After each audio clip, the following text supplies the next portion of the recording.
Yo, yo, yo, new day, new do. Same day, new do, actually. Yeah. I have now finished, Undead Unluck, the first 24 episodes, and I have been thoroughly bamboozled. First of all, by the fact that I said that I really liked the gun guy, Mr. Billy.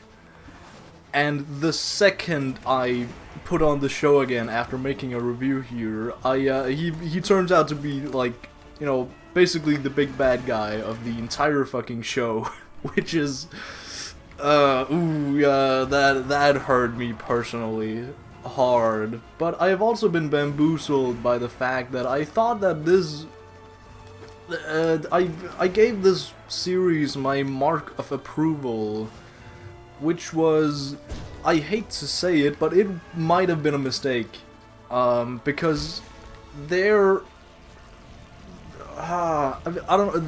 is so much in this second half that just kinda doesn't make sense, I guess. Like, yeah, it kinda makes sense, but you don't look too far into it, don't question it too much. And, I don't know, that might be the problem, that I haven't looked into it that much. We'll get into that, but holy shit, there is so much shit that is, I don't know, I feel like the story just focuses on the wrong things, is what I'm trying to get across. The problem I have mainly is that I think it all stems from this Mr. Billy betrayal, because it kind of just seems like, they had a good little shtick going on. Like, that's kind of what I like about this show, that there is so much shit going on, but it is all, like, there is still kind of a formula, but you just get thrown so many curveballs, and I love that. I love that this show keeps you on your toes constantly, but when that curveball does not really make sense, and even at the end of the show, it still doesn't really make sense, that is kind of a big red flag for me. So it is a bit of a letdown that we don't really get a payoff to Billy's betrayal of the Round Table, of the Union. I mean, yeah, it is really cool. I love that I get bamboozled in that way. If he just had a good enough reason to do so, because at this point I just feel like he betrayed us to betray us, and there's not much more to that. He says that he wants to kill God, just like we do, for the exact same reasons. But he also, his powers weren't actually, his powers as they're introduced is called unbelievable, which is just, essentially he fires bullets and he just fucking hits everything, absolutely everything. No matter how little he tries, he hits his target, which is a really cool ass ability to have, and I wish I would have seen it some more. Used in some sort of creative way, and it works really well as a main protagonist thing, ability. And what also works really well is the ability to, like, it's not a new thing in anime. It's a very anime trope to have an ability that is to steal others' abilities. But when you have both of those abilities, it's not really explained if the unbelievable ability is something that Billy stole, like his original ability is to steal, and this is just his main shtick is to shoot people. If he has like a plethora of other abilities up his sleeve, kind of like, what's it called, All for One from My Hero. He just takes all abilities and he uses them, but he's a mastermind, so in order to infiltrate the Union, he only has this one ability he unlocks, But no, we don't really get any confirmation or any, figuring out how these how his abilities work, what his natural ability even is. That's just left up to interpretation, and there's nothing really concrete to work with. But he uses all our abilities against us, the Union guys. He uses undead. He uses on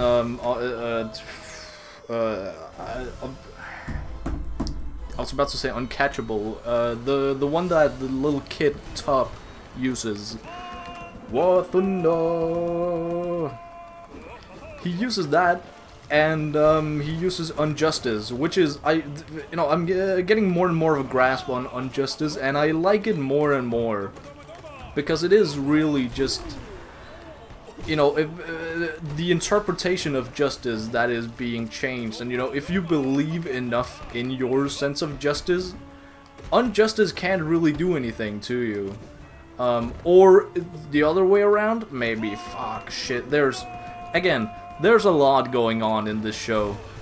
And even more to keep track of in this later end part, because there is so much shit to keep track of and to make sense of that doesn't make sense, because they dabble in a lot of like basically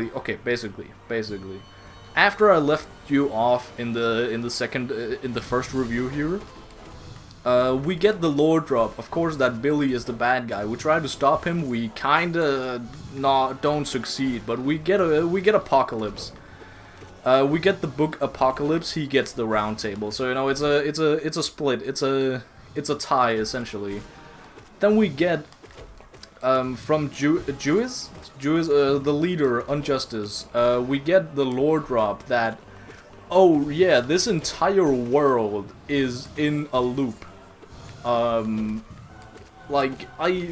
She's been alive for who knows the fuck how long. Kinda like undead, but she has some like, she's not really. She uses an artifact. She uses an artifact to like go back in time and like fix what, very deliberately go back and change the slightest things in order to have the perfect, like, I don't know. I see it as kind of like a what's it called, a roguelike game. Like you go back and very meticulously plan out like what do I need to do to finally beat God, which is a tall order, right? But it has a lot behind it. It can make sense. There's just a lot of work that needs to go into making it make sense, especially when you dabble in the the world being in a time loop. That's another thing that I really like the concept of, is like time loops, or like, the world being in a loop or whatever. I do like that when it's done correctly. I of course cannot find in my head, off the top of my head, like an instance, an example. But you're just gonna have to bear with me. I love that concept. But here I don't know, I was about to slam it for not being done right, but I don't actually. There's not really a conclusion to it. But there is something close to it. I don't know. I'm gonna try to explain. So I guess spoilers for in case you weren't spoiled already by the fact that Billy is gonna betray the gang. Spoilers for the entire fucking thing. The entire world from start to finish is being predicted by some sort of like manga artist through an artifact that is like a pen that they pick up. And when you pick up an artifact, you get like the a bunch of memories from the artifact itself. And this pen being basically made at the dawn of fucking time, when you pick it up, you get fucking everything. And when you get everything, they this manga artist takes this everything and basically draws a fucking manga that resembles everything. So this whole shtick that, you know, there's a lot of drawbacks, callbacks to earlier episodes, especially this this manga that our main protagonist, fucking Fuko,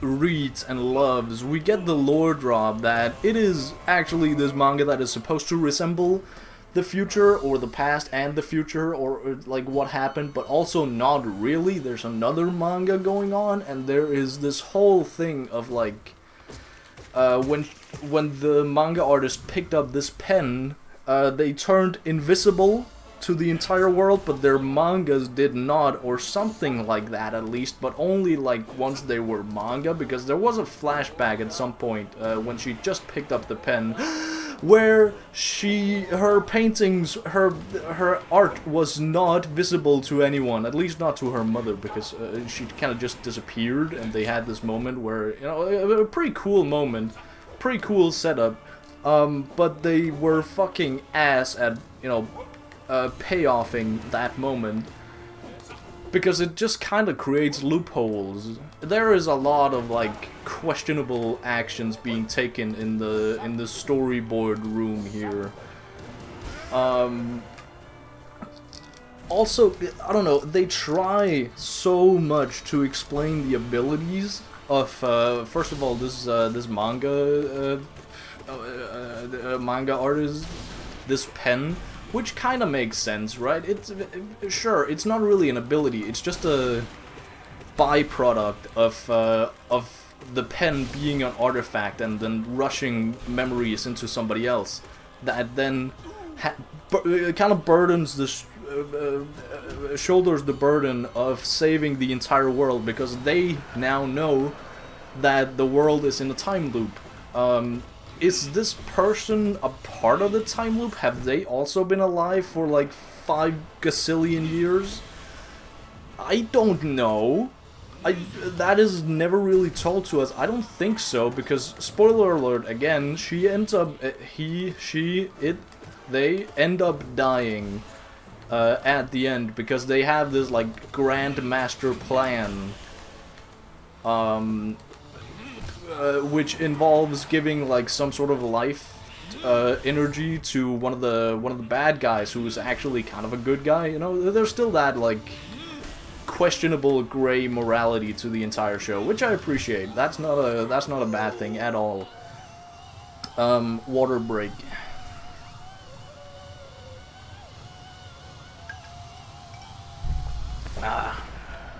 But essentially, what am I trying to say here? What am I trying to say? Where did I leave off? God damn it. Yeah, the manga artist dies, and that is apparently a part of the master plan. So did he die in all the other timelines? Were they only in this timeline? I don't really know. What is their other abilities, because they had some sort of ability to like just sneak up on both undead and unluck and like outspeed blitz them, and you know, still just, you know, being their normal usual self. This was not like a crazy feat for them. It was just a normal every other day in the park, you know, type beat. Do they use this ability in combat when the stakes are very high, clearly? No, they do not. In combat, they are just a normal human being that gets absolutely no-diffed by this autumn monster, who has, you know, I'm fine with it having the ability it has, because, you know, it's just a random ability. Who the fuck cares? So basically, they are up against this autumn monster because Apocalypse, the quest giver, God's quest giver, is saying that they need to capture basically all the seasons: spring, summer, autumn, winter. And they just happen to stumble upon autumn first. And autumn has the ability to fucking basically make you into a book, I guess. kinda like the fucking Kishibe Rohan from JoJo's, who is unbelievably broken in his universe. But I don't know, if this guy can't really edit other people through writing in the book, so there's that, at least. Wait a second, I need to not get absolutely slaughtered by this guy. Okay. That was way too close, way too many times. I need to stop yapping so much. Excuse me. But this Autumn guy has, I say guy as if he's not a, like, fucking 20-meter tall mountain of a skeleton spider creature. I don't know how to explain it, but they have an ability. And for some reason, at some point, the manga artist, you know, they fight a little bit, they are losing, they escape, and they need to power up. But don't worry, because this manga artist is, you know, the author of fucking time itself, it seems, and they have a plan, which is fine. It can work out. It's sure, fine. Alright. So they head out, they head fucking back, and apparently during this time, the manga artist grabbed one of the legs of Autumn, and now also has the ability to fucking open up people like a book, and, you know, reveal their entire life. And apparently also, you know, okay, so it feels like I'm nitpicking, like, how detailed this manga author's plan is. But that's fair. That is... In this specific instance, I don't find it all that troubling, because it is explained that they have seen, literally from the dawn of time to the end of time, how things are gonna turn out. So... that is completely fine. I don't have any gripes with that, but... The ending of what I'm essentially getting at is that this book is used on fucking undead because of this whole thing that apparently they you know, it kind of makes sense that unluck is gonna get stronger by understanding undead. You know, the duo of undead and unluck is gonna be stronger, not them necessarily, like, individually, which we will get to that. But it makes sense that they're gonna be stronger as a duo because they now understand each other more. They have seen each other's entire lives, and, you know, Unluck's entire shtick is that the more she likes a person and, you know, afterwards inflicts them with this unluck curse, the stronger the curse is. And that's a pretty good combo for undead because he literally cannot fucking die, and their entire strategy is basically using undead as like a suicide bomb, but it's not really suicide because he can't fucking die, right? So that sort of makes sense. That is fine. That makes sense. Sure. But that is not how the show frames it. It frames it as, you know, she goes into God fucking damn it. She goes into his memories, and all the way back to the memories of when Undead, or Andy as she has named him, is not Andy anymore. It is Victor, this fucking godlike being who is still undead. He has the powers of undead, but he is massively more powerful than Andy is.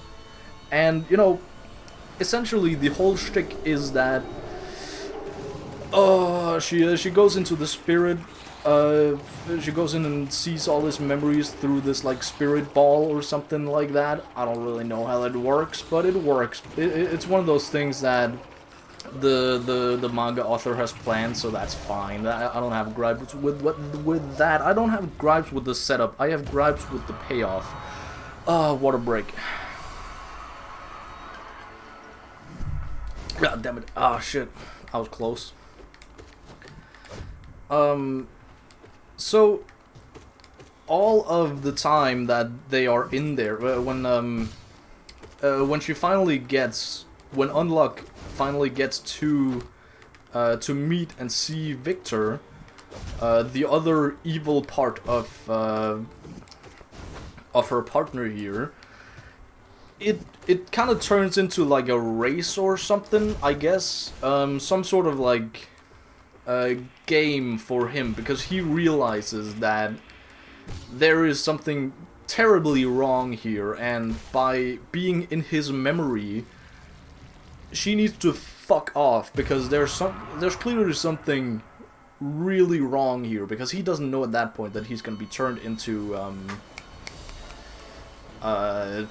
this Andy guy that we know, and we get a date and a year and all that for some sort of like catalyst to change him from Victor to Andy, but we don't get a payoff for that. We just we essentially get the fucking nothing burger that, oh my god, am I done ranting? I don't think I am. Shit, we're doing another run. God damn, I can just die intentionally at some point during this entire thing. So he has control of his memory. He's there every time, you know. She comes and visits him, and because she's in spirit form, when she dies by the hands of this now eternal Victor, she just kind of respawns at the next memory, where Victor is of course ready to spawn camp her.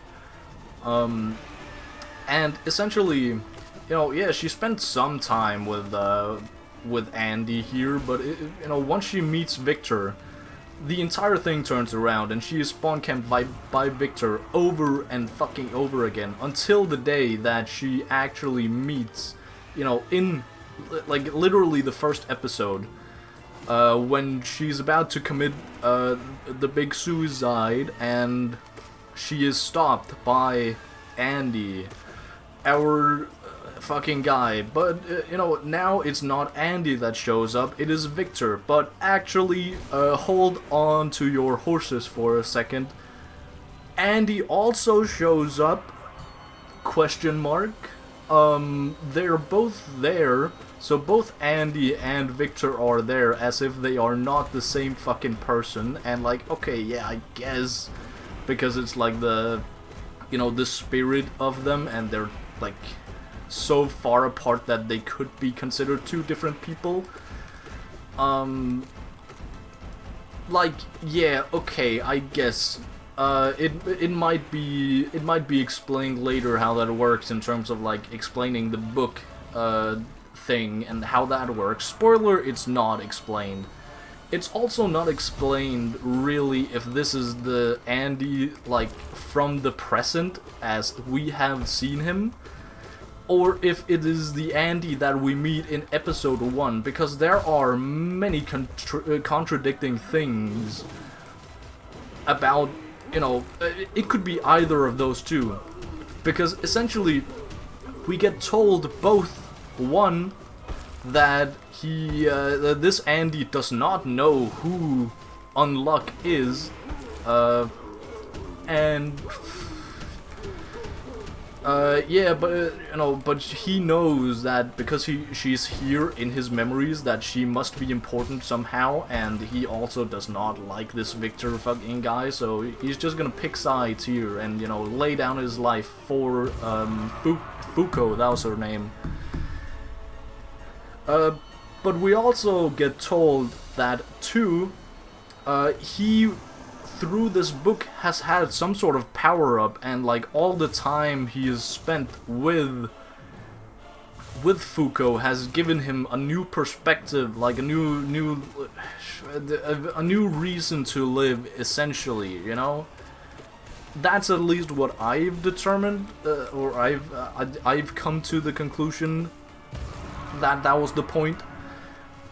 But those are two very contradicting statements. coming from the exact same person, and it's not like this is like, oh, this is a phantom third guy, or like there was some sort of like switch out, there was some sort of power in between that. No.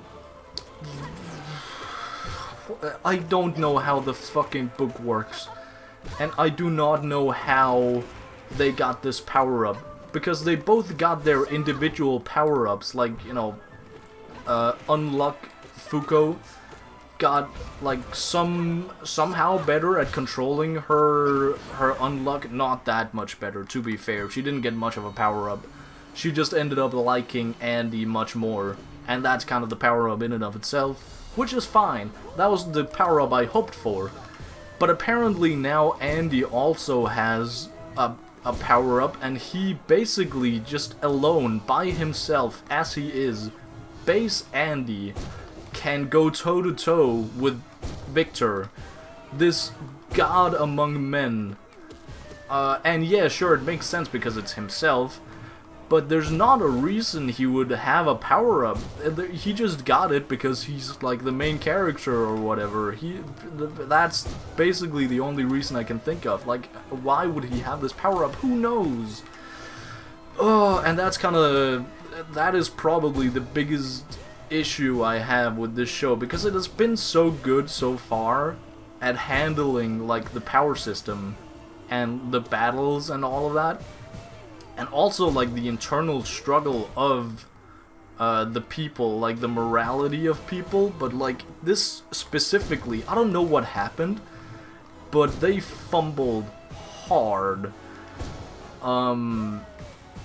So after this, also what happens, just to wrap up this fucking manga artist and the stupid decisions they make, is that they give their life to essentially the bad guys. You know, there's some issues with me calling them the bad guys, but I call them the bad guys. What is he even called? What's he called? He had some sort of fucking name. Rip? Yeah, I think his name was just Rip. He's a pretty cool dude. He's not my favorite dude whatsoever. I think the show cares much more for him than I do, which is like a sort of a problem, right? But it's not a big issue if we just make him relevant and like, I don't know, it's kinda set up to be like, oh, he's gonna be relevant in like future seasons and whatnot, which is an issue because there are no future seasons, so I cannot confirm nor deny. It's also kinda you know, implied that, yeah, there's gonna be a lot of like, Mr. Billy here is gonna be redeemed, you know, at least somewhat in future seasons. But apparently I've searched like a very little amount just to, you know, try to understand this this book. I searched up a couple videos on YouTube, watched like fucking, I don't know, 1 minute total of Undead Unluck content today, but you know, we there was nothing really. What is my point here? I forgot what my point is. God damn it. Anywho, Manga Arthur dies, and yeah, sure, if that was like, oh, if they're some sort of immortal being, or like they have some sort of knowledge beyond us, which they have, but how would they account for basically like changing every little thing, you know, a tiny bit by bit every single time, kind of like Jewis does. But we, like, yeah, it makes sense in terms of what she does, like all the planning that went into her plan, his plan, they plan. But also, like, it was apparently in their plan to give all of their life away to Rip, so they could age Rip up like 15 more years into his prime, which, yeah, prime Rip is like pretty sick, I guess. Not that crazy though, but you know, he might be relevant later. And that might redeem this entire thing. But like, if they had all that knowledge, the manga Arthur Morgan, if they had all this knowledge, why would they sacrifice themselves? Are they just gonna be reincarnated as, like, in the next cycle of life? It was also told, kind of offhandedly, that they created a second version of themselves, but I don't know if they were referring to like some sort of alter ego, because they have this, like, they have two different mangas here. They have an original name and a pen name, of course, and I cannot tell if they are literally two people, because like manifesting shit is apparently also something this manga author can do. One of the first like actual feats we see them do, other than speed blitzing our main characters, they just manifest a whole ass guillotine right then and there, and they do not manifest anything else from what I can like remember off the top of my head, other than at some point in history they apparently manifested another version of themselves, another person, literally. I don't fucking know. I don't know. I mean, if you have any answers to any of this, please tell me, because I want to like this series so much. It has such a cool ass power system. It has such cool characters. But man, it makes it hard to enjoy, you know, the ending of this. That's the point I wanted to come to also.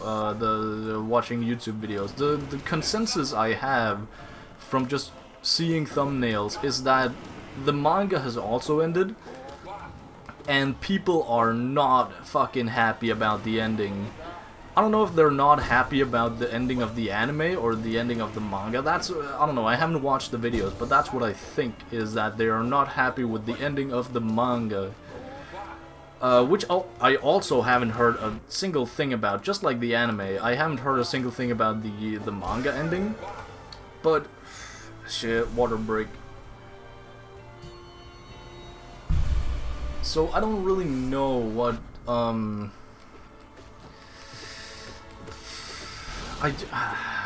I don't know what I'm hoping for. I got all my ranting out the way, I guess. This is I don't know what to do with myself. I might just like throw myself out the window.